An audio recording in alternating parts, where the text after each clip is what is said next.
Samantala, naghahanap na ng malilipatan ng Senado dahil daw sa mahal na upa sa GSIS building. At isa sa napipisil na paglilipatan, ang UP Diliman Campus. Ano naman kaya ang masasabi rito ng mga estudyante ng pamantasan? Alamin po sa report ng saksing si Tina Pangliban Perez.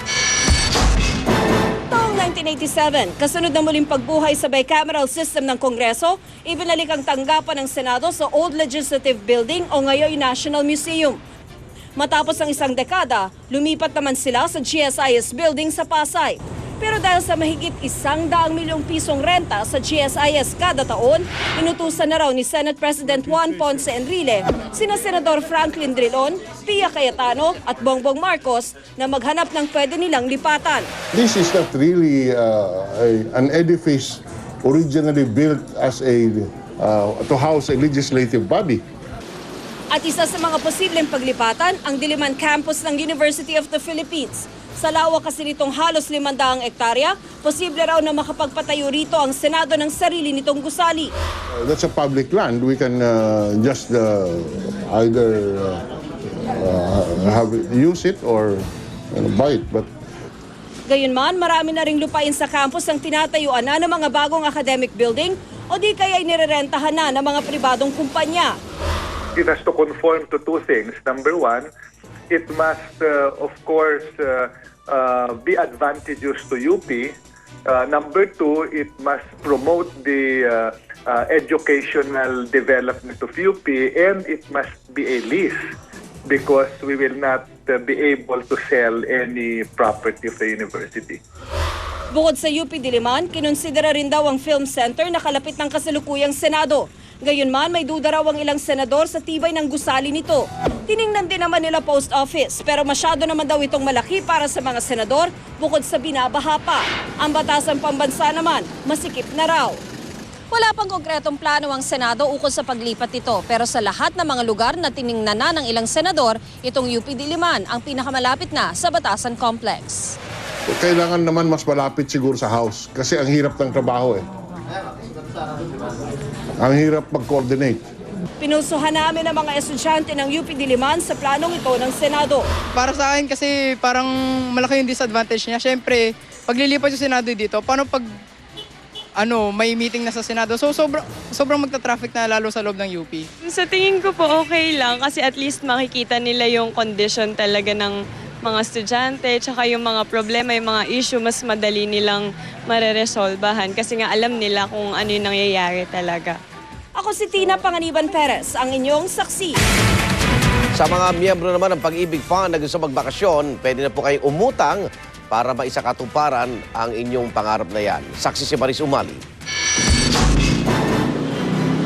Sa mga sagad na sa katatrabaho at gusto ng engranding bakasyon pero ayaw mag-leave dahil wala rin namang budget, etong good news ng Pag-ibig. Pwedeng-pwede kayong umutang sa ilalim ng programang Vacation o Anti-Depression Loan. Hanggang 80% ng total contribution ang pwedeng hiramin para sa inyong dream vacation. Depende sa kung gaano na kayo katagal bilang Pag-ibig member.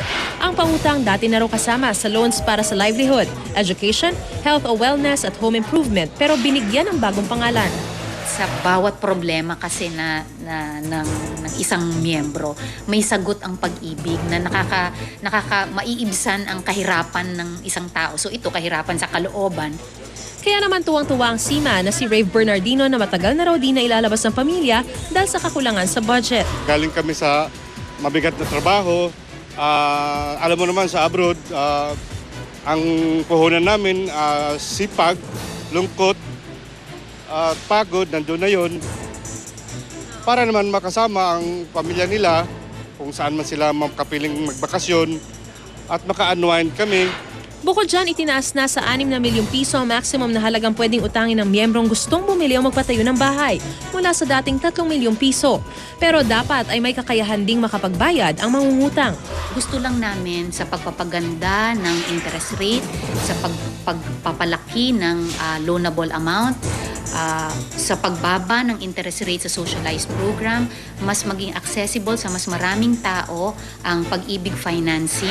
May low-cost program kung saan maaaring umutang ng hanggang 750,000 pesos at socialized program na maaari namang umutang ng hanggang 400,000 pesos ang miyembro depende sa kanilang sahod. Bukas na rin ito sa mga wala pang 2 taong miyembro kung tataasan nila ang kanilang kontribusyon. Ito unprecedented, so kauna-unahan na at pinakamababa talaga. We are going to subsidize it at 4.5% interest rate para mas mababa ang amortization ng ating mga minimum wage earners. Ako si Mariz Umali, ang inyong saksi. At narito naman po ang mabilis na sulyap sa ibang mga balita. Aprobado na ng Energy Regulatory Commission ang petisyon ng Meralco na dagdag singil sa kuryente. Magiging piso at 63 sentimo kada kilowatt hour ang distribution rate ng Meralco simula sa unang araw ng Hulyo. Paliwanag ng Meralco, kailangan nila ang dagdag singil para matustusan ang operasyon at maintenance ng kanilang mga pasilidad. Samantala, nagpahayag ng kahandaan si Acting Chief Justice Antonio Carpio na pamunuan ang judikatura. Sinabi niya, ang bagay na yan sa pagtitibo ng Integrated Bar of the Philippines, Central Luzon. Pero nandiretsa ang tanongin kung tinatanggap na niya ang nominasyon sa kanya para maging susunod ng Chief Justice. Ito po ang kanya naging sagot.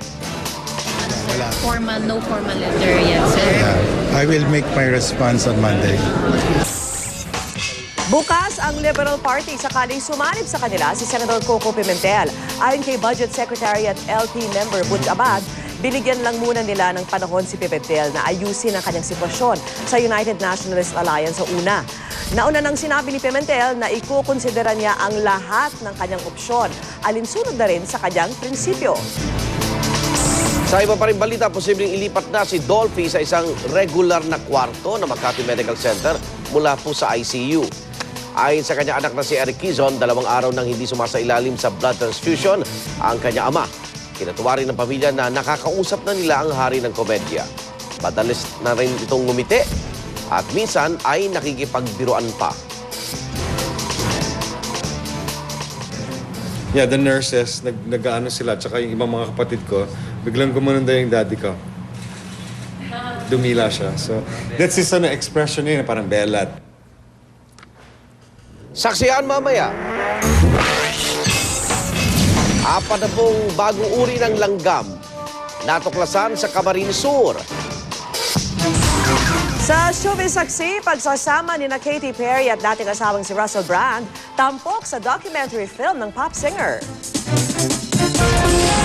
Sa Sports Saksi, football superstar David Beckham hindi makakalaro sa Olympics.